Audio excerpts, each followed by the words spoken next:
Hello friends, आज की class में हमने चरक संहिता का एक बहुत इंपॉर्टेंट टॉपिक लिया है, अधारणीय वेग। कहाँ का रेफरेंस है ये? चरक सूत्र स्थान 7th चैप्टर, नाम है इसका न वेगान धारणीय।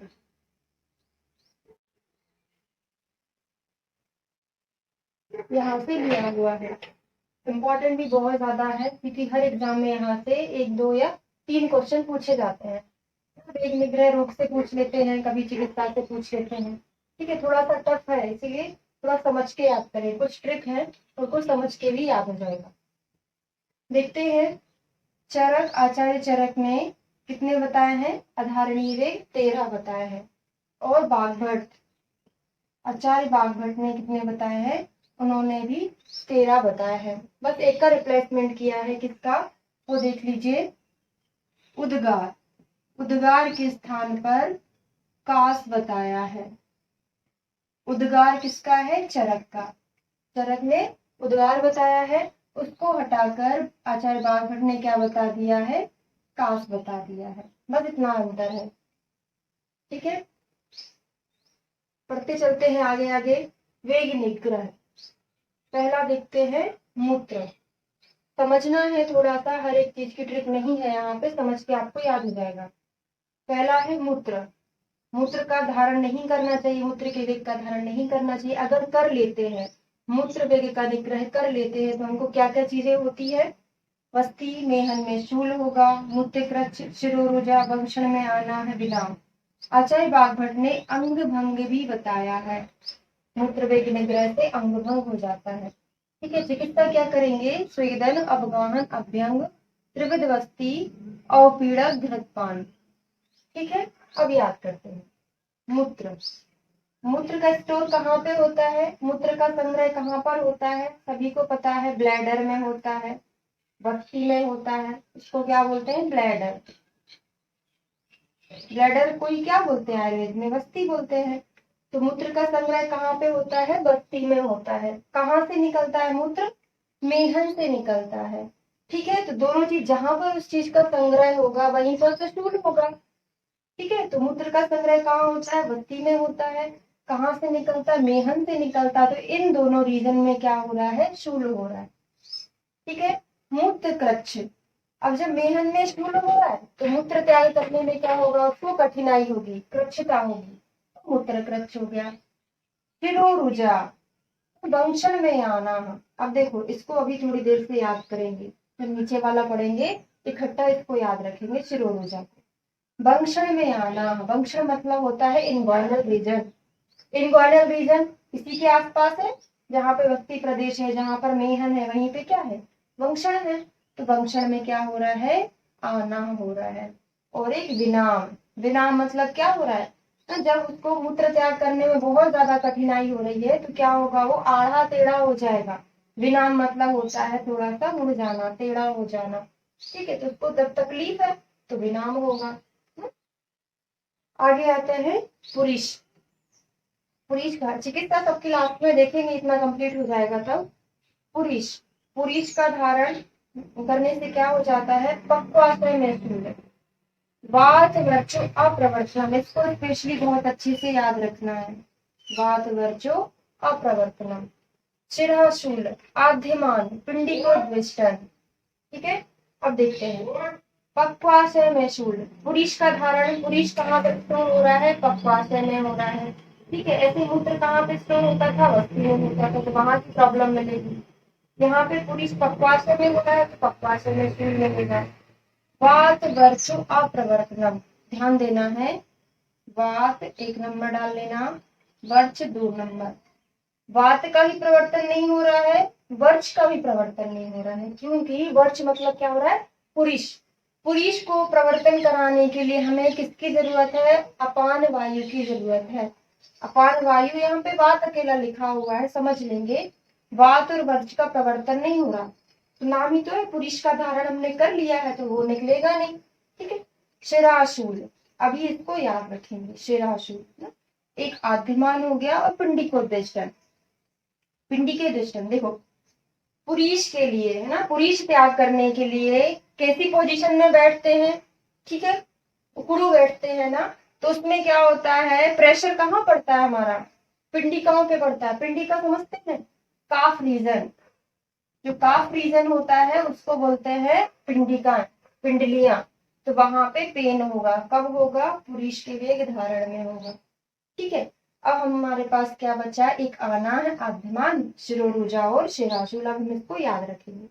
तो देखो, पहले छोटा वाला चीज आता है, छोटा सेंटेंस आता है, उसके बाद बड़ा आता है। तो पहले देखो क्या आ रहा है, आना, फिर क्या आ रहा है, आद्यमान। इसकी एक ट्रिक और है, वो भी आपको समझा देंगे। आनाम आद्यमान, शिरोरुजा शिराशूल, यहाँ पे रुजा है, यहाँ पे शूल है। इसको पर्टिकुलर भी याद रख सकते हैं, यहाँ पे भी शाह आया है तो यहाँ पे शूल आया है, क्योंकि ऐसा क्वेश्चन कभी कभी पूछ लेते हैं, शिरो रुजा। अब यहाँ पे शिराशूल शिरो रुजा का मतलब एक ही होता है, लेकिन संस्कृत टर्म अलग है। ठीक है, ऐसे करके भी याद कर सकते हैं, इसको ऐसे याद रख सकते हैं। देखो, रा शी ना म, हर राशियों का अलग अलग नाम होता है। रा से रुजा मतलब शिरो रुजा, शी से शूल शिरा शूल, ना से क्या हो जाएगा, आनाम, और माँ से क्या है यहाँ पे, आद्यमान। ऐसा भी आप याद रख सकते हैं, पर्टिकुलर रिलेट करके भी याद रख सकते हैं। ठीक है, पहले आनाम होता है, छोटा है, फिर उसके बाद बाध्यमान बड़ा हो जाता है। पहले रुजा है, फिर क्या आ रहा है, शिराशूल। पर्टिकुलर कैसे रिलेट किया हमने, शाह और शाह से मैच कर लिया। ठीक है, नेक्स्ट आता है शुक्र, मेड वृषणों में शूल। अब ध्यान देना है, बस्ती मेहन में शूल, यहाँ पे मेड वृषणों में शूल। मेड मतलब मेहन ही होता है, मेहन मेड एक दूसरे का पर्यायवाची है। ठीक है, अब यहाँ पे देखो क्या अंतर है, यहाँ पे मेड और वृषण आ रहा है, यहाँ पे बस्ती और मेहन आ रहा है। किसका अंतर है, मेहन मेड सेम है, वृषण और बस्ती का डिफरेंस है। तो आपको पता है मूत्र का संग्रह कहाँ होता है, बस्ती में होता है। तो एक चीज क्लियर हो गया, तो दूसरा अपने आप बन जाएगा आपसे, मेड वृषणों में किसमें होगा, शुक्र में। शुक्र का स्टोर कहाँ पे, यहीं पे हो रहा है। ठीक है, मूत्रावरोध बहुत ज्यादा इंपॉर्टेंट है, ध्यान देना है, इंपॉर्टेंट क्वेश्चन भी बनता है। मूत्र कक्ष कहाँ मिल रहा है हमको, मूत्र के वेग धारण में, लेकिन मूत्रावरोध कहाँ मिल रहा है, शुक्र के वेग धारण करने में। अब समझना, शुक्र और मूत्र का एक ही मार्ग होता है ना, शुक्र का मूत्र का एक ही मार्ग होता है। अगर आपने शुक्र का वेग धारण कर लिया तो मूत्र कहाँ से निकलेगा ना, मूत्र का त्याग नहीं कर पाएंगे, तो मूत्र अवरोध। समझ लिया, कंसेप्ट भी समझना है आपको। शुक्र वाले में मिल रहा है मूत्र अवरोध, और मूत्र कक्ष कहाँ मिल रहा है, मूत्र के वेग धारण में। कैसे याद किया, क्योंकि शुक्र मूत्र का एक ही पैसेज होता है, तो शुक्र का धारण कर लिया तो मूत्र का भी अवरोध हो जाएगा। ठीक है, विबद्धम मूत्र में विचार, संस्कृत में टर्म आया है विबद्धम मूत्र में विचार। यहाँ पे जो विबद्ध लिखा हुआ है, विबंधम लिखा हुआ है, विबंध कॉन्स्टिपेशन नहीं होता हमेशा ना, विबंध आप देखते हैं ना, विबंध डायग्नोसिस बना दिए, विबंध, विबंध केवल कॉन्स्टिपेशन को इंडिकेट नहीं करता। ठीक है, विबंध मतलब होता है किसी चीज की क्रिया में रुकावट होना, भले ही वो मूत्र की क्रिया में रुकावट हो जाए, शुक्र की क्रिया में रुकावट हो जाए, है ना, कुछ भी हो सकता है। हृदय की क्रिया में बंद हो जाना, हृदय की क्रिया रुक जाना, वो भी आगे आएगा।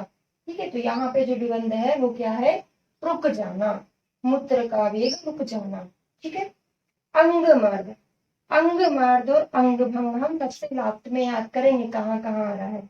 यहाँ पे अंग मर्द है, बाघ भट्ट ने यहाँ पे भी अंग भंग बताया, यहाँ पे भी अंग भंग बताया, वो सबसे लास्ट में देखेंगे। और एक होता है हृदय व्यथा, हृदय व्यथा को भी अभी मार्क करके चलना है, लास्ट में याद करेंगे। दो जगह आता है, एक यहाँ पर एक जगह और आएगा।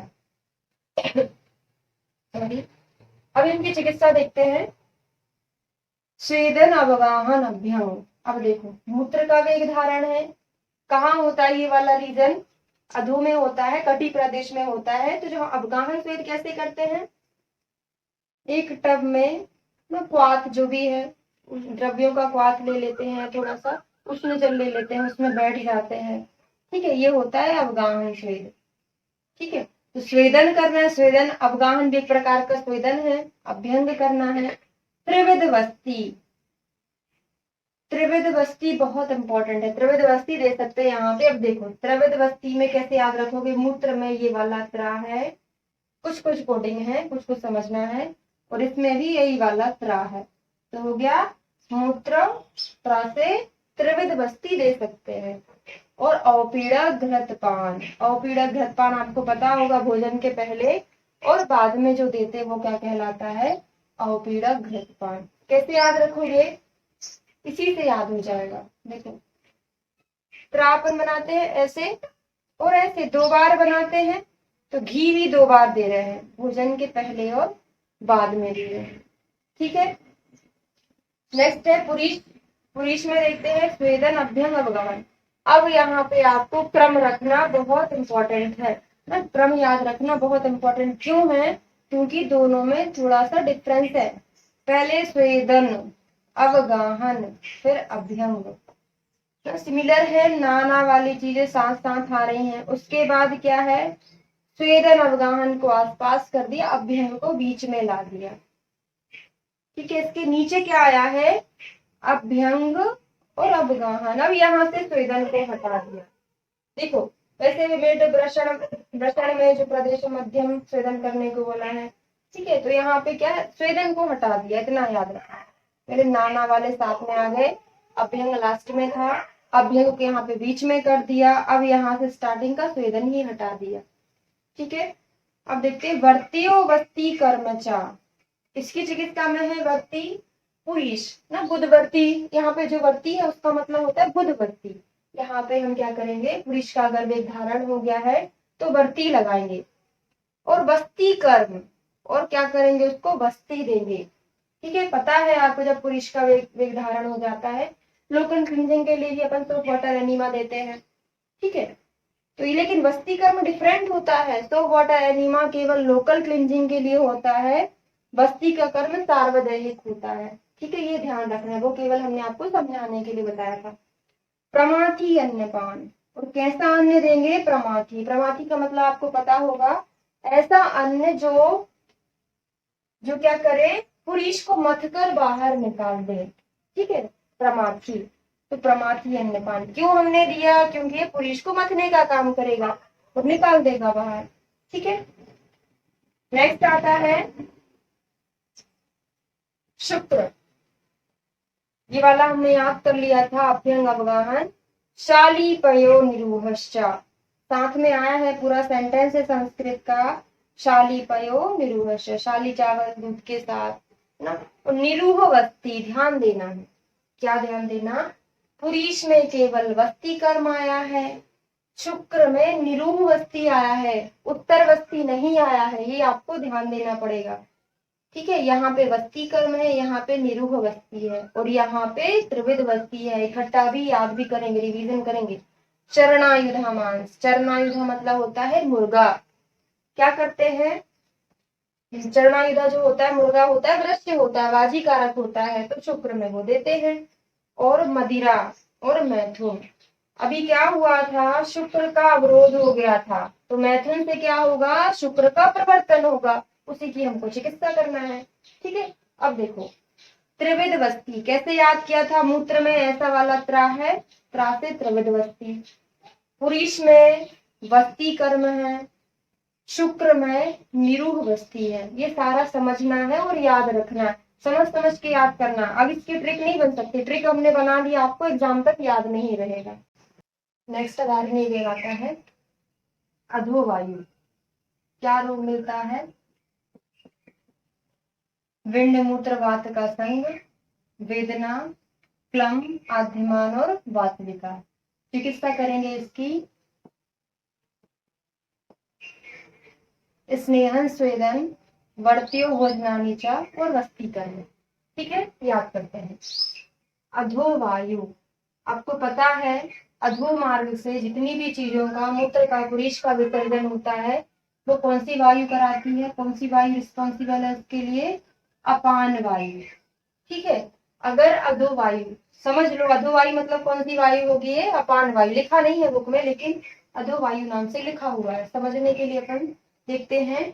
अगर अधोवायु का धारण हो गया है तो अधो मार्ग से जितनी भी चीजों का प्रवर्तन है सब कुछ रुका देगी।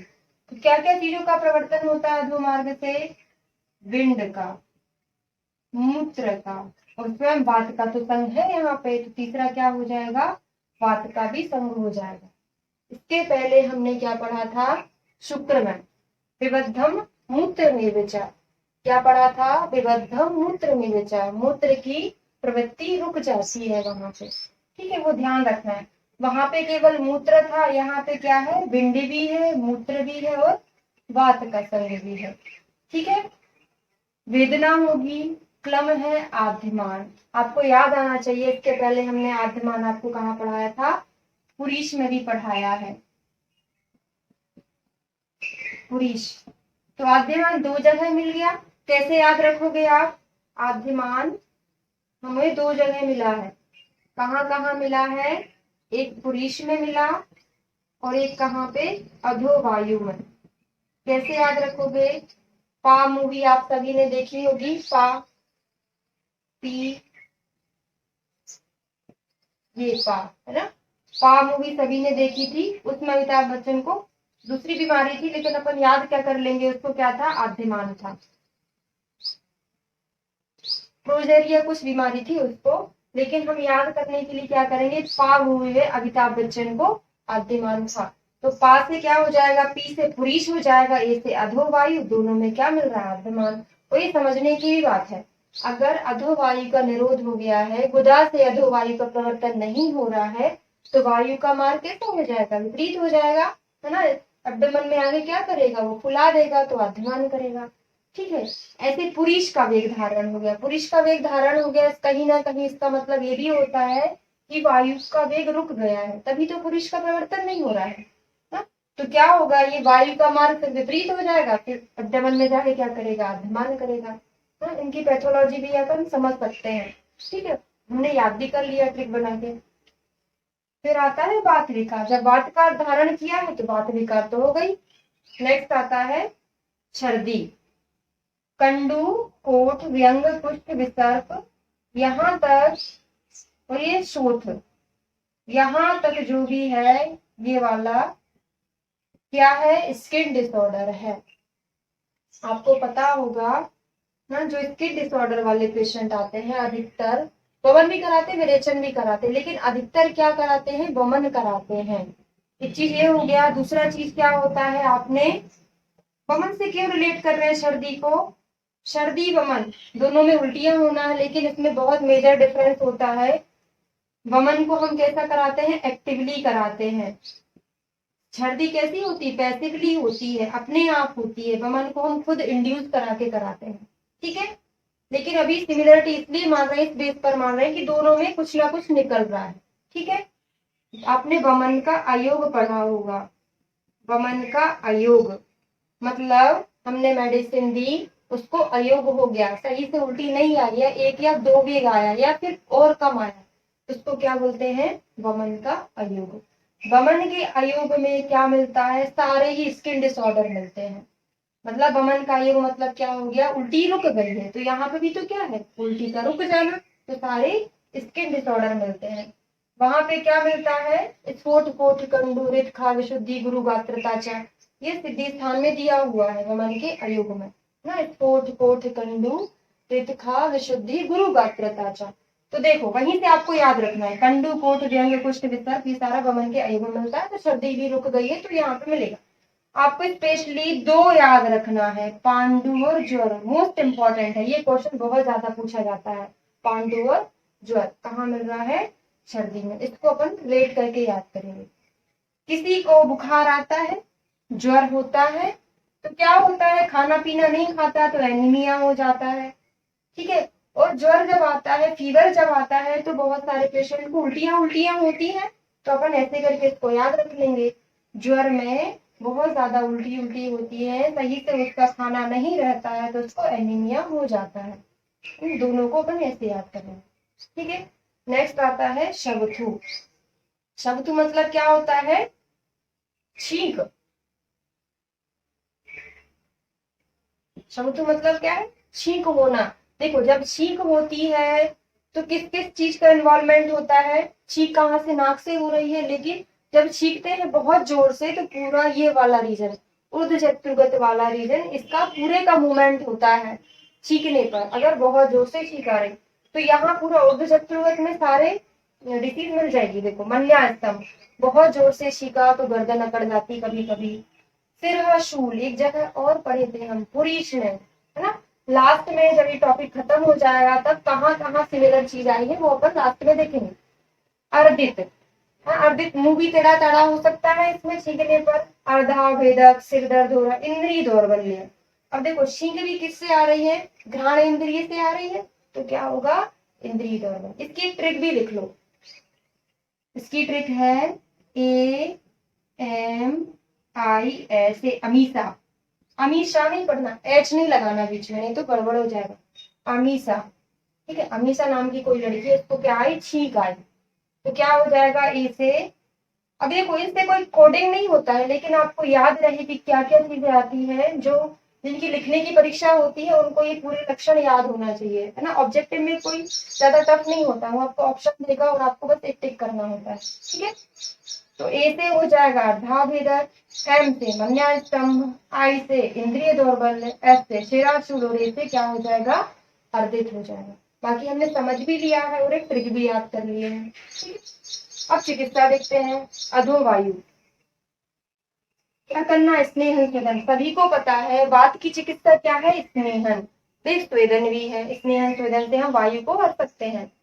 वर्त्यो भोजनानि च, अब यहाँ पे जो वर्ती है, देखो हमने इसके पहले कहाँ पढ़ा था, पुरुष में पढ़ा था, है ना। वर्त्यो वहां पे भी आया था, वर्त्यो निरूहश ऐसा कुछ आया था ना, अभी पढ़ाया है आप देखा वहां पे। यहाँ पे वर्त्यो भोजनानि च, इसीलिए पूरा सेंटेंस यहाँ पे लिखा है ताकि आप कंफ्यूज ना हो कि वर्ती यहाँ पे भी आया, पुरुष वाले में भी आया। वहां पे वर्ती के साथ साथ निरूहश करके आया है, यहाँ पे वर्ती के साथ भोजन करके आया हुआ है, ठीक है, ध्यान रखना। क्या है, वस्ती। जब अधोवायु का निरोध हो जाएगा तो आप वर्ती देकर उसको प्रवृत्त करा सकते हैं, ठीक है। नेक्स्ट आता है सर्दी।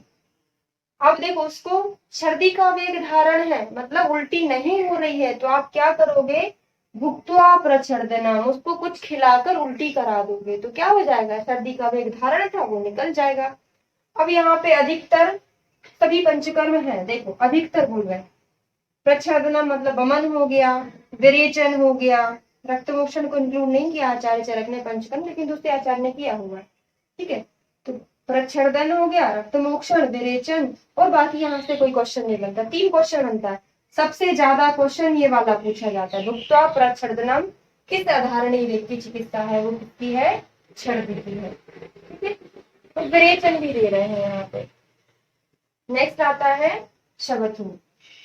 रोग हमने याद कर लिया था, चिकित्सा देखते हैं। ऊर्ध्वजत्रुगत अभ्यंग, अभी हमने जब आपको लक्षण याद करवाया था तो क्या बताया था कि जब भी छींक होती है हमारा पूरा ऊर्ध्वजत्रुगत पार्ट में मूवमेंट होता है, तो हमको अभ्यंग भी कहाँ का करना पड़ेगा, ऊर्ध्वजत्रुगत भाग का अभ्यंग और स्वेदन। धूम्र, ये सारी जो चिकित्सा हम पढ़ने जा रहे हैं, पढ़ रहे हैं, वो सारा ऊर्ध्वजत्रुगत भाग की चिकित्सा है। धूम्रपान, नावन्नस्य, ठीक है, नावन्नस्य भी कहाँ से, नाक से शवतु आई है तो वहां से नस्य देंगे। वातग्नि चिकित्सा, ये भी बहुत इंपॉर्टेंट है, वातग्नि चिकित्सा 3 जगह आएगा, जब लास्ट होगा तो हम इसको इकट्ठा बताएंगे आपको, वातग्नि चिकित्सा। और इसके लिए श्लोक आया है, हितम वातग्न माध्यम च घृतम च उत्तर भक्तिकम, इसका मतलब समझो। शवथु में वातग्नि चिकित्सा, शवथु में आदि मतलब प्रारंभ में हमको वातग्नि चिकित्सा करना है, उसके बाद च घृतम च उत्तर भक्तिकम, खाना खाने के बाद उसको घृत देना है, ठीक है। इसके पहले हमने क्या पढ़ा था, औपीड़क घृतपान किसने दिया था, आपको याद कराया था कि मूत्र त्राय से लिखते हैं, 2 बार खींचते हैं लाइन, तो भोजन के पहले और बाद में औपीड़क घृतपान। और यहाँ पे क्या दे रहे हैं, खाना खाने के बाद, केवल भोजन के बाद क्या दे रहे हैं, घृत दे रहे हैं, ठीक है, समझना। शवथु एक छोटी सी डिसीज है, लेकिन उसमें चिकित्सा देखो कितनी सारी कर रहे हैं, सारी ही चिकित्सा दे दी लगभग यहाँ पे, ठीक है। तो ये वाला आपको घृत वाला अच्छे से याद रखना है। नेक्स्ट उदाहरण देखते हैं। उद्गार, लक्षण क्या मिल रहा है, हिक्का, श्वास कंपन, विबंधो, हृदय उर्सो, चिकित्सा है इसकी हिक्का तुल्य औषध। याद करते हैं उद्गार। देखो उद्गार में क्या होता है ना, मुंह की जो वायु अंदर की जो वायु होती है मुंह से निकलती है ना, उद्गार, डकार जिसको बोलते हैं नॉर्मल लैंग्वेज में, वो होता है। ठीक है। और हिक्का में भी क्या होता है, जब हिक्का आती है, हिचकी आती है, उसमें भी यही होता है ना कि जो वायु होती है उसका आवागमन होता है, हिचकी में अंदर या बाहर कहीं तो भी होती है। उद्गार में भी वैसे ही होता है ना। तो उद्गार भी ऐसे मुख से हो रही है, हिक्का भी मुख से होती है, सांस भी वैसे ही ले रहे हैं। ठीक है। तो उद्गार में क्या लक्षण मिल रहा है, हमने कैसे याद किया, उद्गार में वायु का आवागमन हो रहा है मुख से, हिक्का में भी वैसे ही होता है, और श्वास से ही वायु का आवागमन हो रहा है। तो तीनों चीजें वायु से रिलेटेड हो गया। ठीक है। कंपन ना, उद्गार लेकर आप देखना, उसमें क्या होता है, पूरी बॉडी में कंपन होने लगता है ना। उद्गार जब भी आती है पूरी बॉडी में कंपन होता है। ठीक है। तो यहाँ पे क्या लिखा है, विबंधो हृदय पुरुषो, यहाँ पे हृदय की क्रिया रुक जाती है। ठीक है। देखो विबंध का मतलब वही है कि किसी चीज को रुक जाना है ना। विबंध एक सिम्टम है, लक्षण है ना, डिसीज नहीं है, ध्यान रखना इसको। तो यहाँ पे हृदय उर, तो जब भी देखो उद्गार आती है तो ऐसा लगता है हृदय में भारी भारी लग रहा है ना, उर में भारी भारी लगता है। और चिकित्सा कैसी कर रहे हैं, हिक्का तुल्य औषध। अब जब यहाँ पे लक्षण हमको हिक्का मिल रहा है तो चिकित्सा भी हम कैसे करेंगे, हिक्का के जैसी करेंगे। ठीक है। नेक्स्ट आता है जंभा, यहाँ पे क्या मिल रहा है, विनाम। और आपने एक चीज और पढ़ा था, मूत्र, वहां पे भी क्या पढ़ा था, विनाम पढ़ा था। ध्यान देना है, जंभा और मूत्र दोनों में क्या आया है, विनाम। विनाम मतलब टेढ़ा होना, आड़ा टेढ़ा हो जाना। तो मूत्र में जब उसको मूत्र कृच्छता हो रही थी तब भी ऐसे करा, जब जम्हाई आती तो क्या करते हैं हम लोग, लेट जाते हैं, सो जाते हैं ना, टेढ़े हो जाते हैं। आक्षेप, जम्हाई लेकर देखना ना, जम्हाई जब आती है तो क्या होता है, कन्वर्जेंस आते हैं। आक्षेप को क्या बोलते हैं हम, कन्वर्जेंस बोल सकते हैं। ठीक है। और संकोच, कंपन, बॉडी में कंपन होता है, उद्गार में भी कंपन है, यहाँ पे भी कंपन हो रहा है। सुक्ति प्रवेपन, प्रवेपन बहुत इंपॉर्टेंट है, कई बार ये क्वेश्चन पूछा गया है, प्रवेपन। अब तो ऐसे याद कर लेना, जंभा का जा लिखना है, प्रवेपन का पा लिखना है, जप जप, जंभा पा से प्रवेपन। चिकित्सा क्या करते हैं, वातघ्न औषध। अभी हमने आपको बताया था कि उद्गार और जंभा दोनों में ही वायु का आवागमन होता है, मुंह के अंदर जा रहा है, बाहर निकल रहा है। तो हम चिकित्सा भी कैसे करेंगे, वातघ्न करेंगे। लेकिन ध्यान देना है, यहाँ पे वातघ्न औषध लिखा हुआ है, चिकित्सा नहीं लिखा हुआ है। ऐसा क्वेश्चन पूछा गया है एक बार, तो वातघ्न औषध।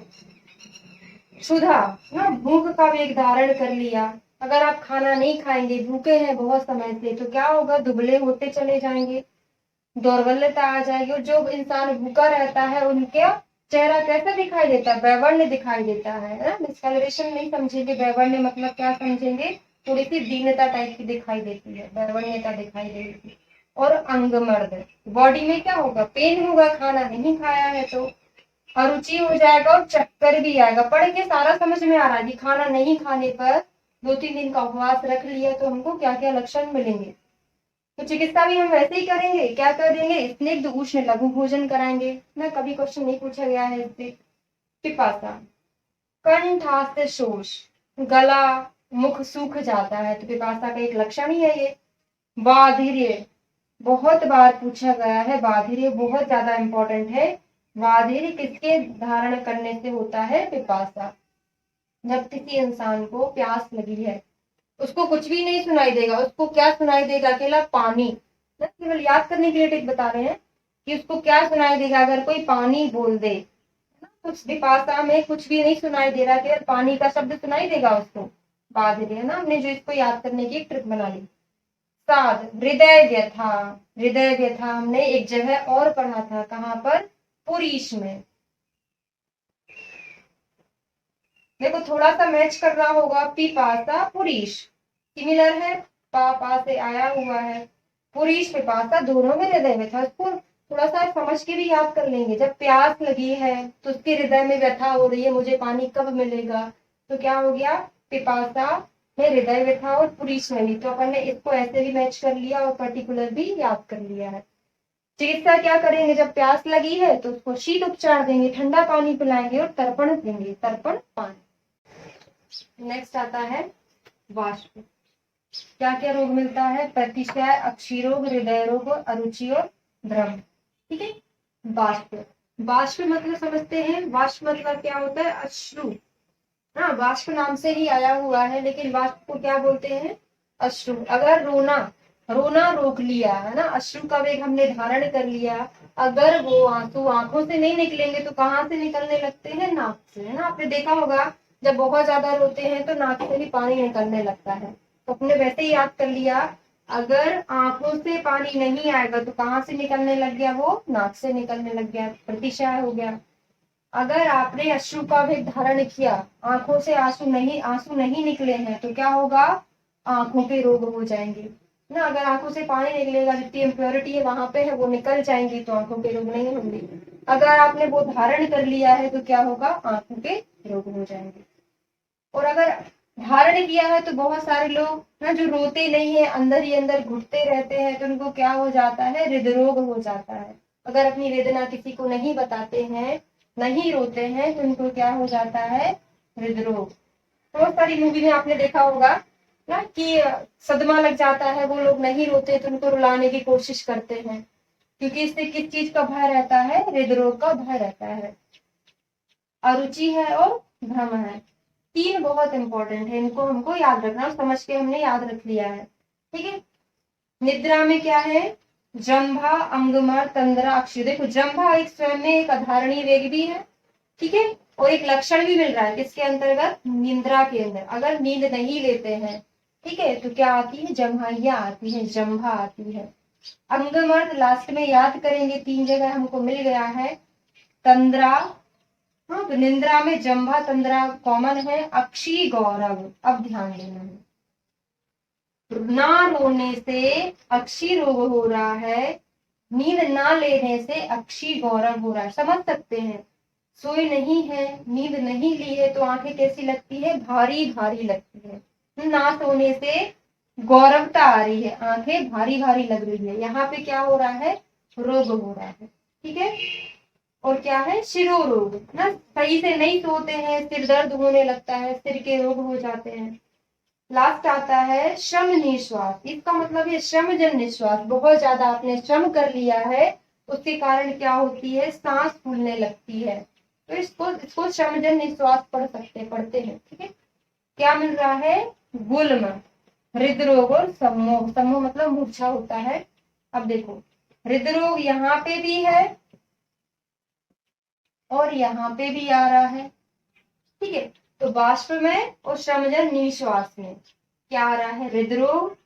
ठीक है। निद्रा में ऐसा नहीं है, दोनों में है, आप याद रख लेना है, निश्वास और वाष्प। और इसको ऐसे भी याद कर, बहुत ज्यादा काम करने से, है ना, प्रोना आ जाता है, निद्रा में निश्वास, दोनों में क्या आ रहा है? हृदरोग आ रहा है। जैसे भी करके रिलेट करके थोड़ा सा याद करना है।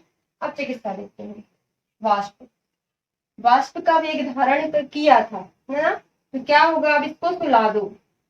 अगर रोया नहीं है वो इंसान तो सो जाएगा, थोड़ा सा ठीक रहेगा। मद्यपान या फिर प्रिय कथा, उसको इमोशनल कहानियां सुना दो तो वो रोने लग जाएगा। इमोशनल कहानी में क्या होता है? बहुत सारी मूवी ऐसी होती है जिनको देखते देखते रोने लगते हैं। इसमें कुल मिला के उसको रुलाना भी है, उसको थोड़ा सा सांत्वना, शांति भी देना। तो वाष्प में प्रिय कथा सुनाने से क्या हो जाएगा? इमोशनल हो जाएगा, रोने लगेगा। ठीक है। स्वप्न निद्रा दे दो, बढ़िया मद्यपान करा दो। ठीक है। निद्रा में क्या होगा? स्वप्न। अब निद्रा का वेग धारण किया है, हमको उसको सुलाना पड़ेगा। स्वप्न हो गया, दोनों में स्वप्न आया है। और नींद बहुत अच्छी कैसे आती है? संवाहन से, हल्के हल्के हाथों से पैर दबाना, तो क्या होगा? उसको नींद बहुत अच्छे से आएगी। ठीक है। ज्यादा टफ नहीं है, ये वाला इजी है। इसके पहले जो हमने पढ़ा था बहुत टफ था। श्रमजन निश्वास, गुल्म हमने अच्छे से अभी इसको याद रखेंगे आचार्य बागवत के साथ। ठीक है। श्रम निश्वास में बहुत श्रमजन निश्वास थी, इसको तो विश्राम करा दिया। और वातग्न क्रिया, अब ध्यान देना है, वातग्न हमने तीन जगह पढ़ा।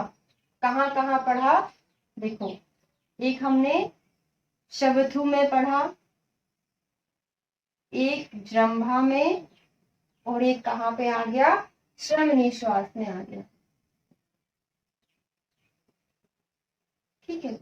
यहाँ पे हमने क्या पढ़ा था शब्दों में, हितम वातग्न माध्यम च घृतम च उत्तर भक्तिकम।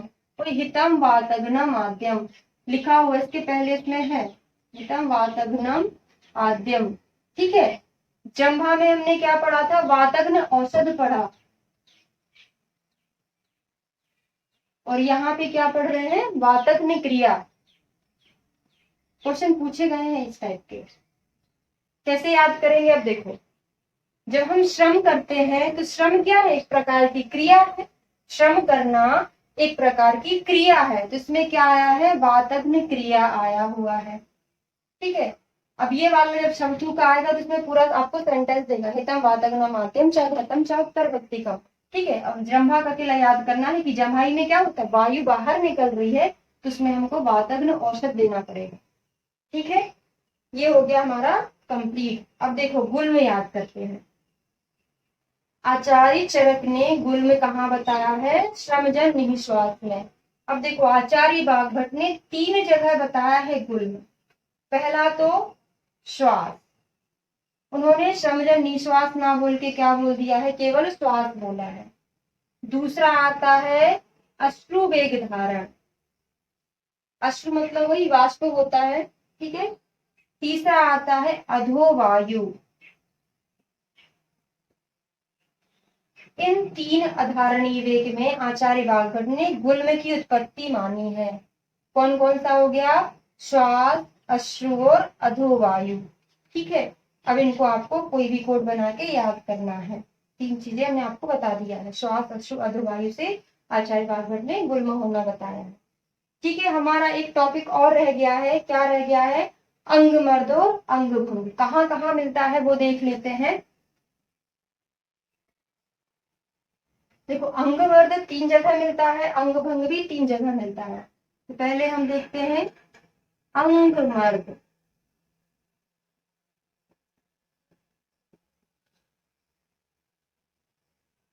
अंग मर्द में है NSC, अंग भंग में है MSc। MSc होती है, एक डिग्री होती है MSc की, अगर वो सही से नहीं की, बीच में छोड़ दिए तो हमारी डिग्री कैसी हो जाती है ना, भंग हो जाती है। भंग मतलब समझते हैं रिजेक्ट होना ना, भंग आयुर्वेद में अभंग का मतलब है कोई भी चीज रिजेक्ट हो जाना, है ना। तो MSc की डिग्री क्या हो गई, भंग हो गई। क्योंकि देखो अंग मर्द अंग भंग सिमिलर हमको लगता है, NSc MSc हमको सिमिलर लगता है, लेकिन NSc कोई डिग्री नहीं होती, MSc एक डिग्री होती है जो जिसकी संभावना भंग होने की रहती है। तो MSc अंग भंग, अंग मर्द में क्या हो जाएगा NSc। अब डिकोडिंग करते हैं, N से होता है निद्रा, S से होता है शुक्र। अब यहाँ पे C से आपको शुदा याद करना पड़ेगा, C से शुदा ना, जो छतरी वाला छा है अपन इंग्लिश में ऐसे लिखते हैं KSH, लेकिन अपन ने C से पढ़ा, C से शुदा पढ़ा है, ठीक है। यहाँ पे क्या होगा, M से हो जाएगा मूत्र, S से शुक्र है और C से शुदा है, ठीक है। अकेला डिफरेंस क्या है, N मतलब यहाँ पे निद्रा है, यहाँ पे M मतलब क्या है, मूत्र है। कैसे हमने याद किया, MSc की डिग्री भंग हो जाती है तो अंग भंग MSc, अंग मर्द में MSc। सिमिलरिटी ये हो गया। अब 2-3 और चीजें आती हैं जो सिमिलर हैं, देख लेते हैं। एक आता है विनाम, कहाँ कहाँ आपने पढ़ा था विनाम, मूत्र में पढ़ा था और जम्भा में पढ़ा था ना। इसको अभी जैसे भी करके आपको याद करना है, MG OMG बोलते हैं ना, OMG ना, कि इसको ऐसा ऐसा हो रहा है तो इसको ऐसे भी याद कर सकते, उससे कुछ नहीं है, MG से क्या हो जाएगा मूत्र, जी से यहाँ पे जम्भा होगा, ठीक है। फिर हमने हृदय व्यथा पढ़ा था, हृदय व्यथा भी हमने 2 जगह पढ़ा था। कहाँ कहाँ पढ़ा था, पिपासा में पढ़ा था और एक शुक्र के वेग धारण में पढ़ा था, ठीक है। हृदय व्यथा 2 जगह। फिर हमने क्या, कंपन नंबर इम्पोर्टेंट नहीं है, आद्यमान आना, आद्यमान 2 जगह पढ़ा था। कहाँ कहाँ, पीए से हमने याद किया था, पी से क्या था पुरुष, ए से क्या था अधोवायु। यहाँ तक हमारा पूरा कंप्लीट हो गया है अधारण वेग।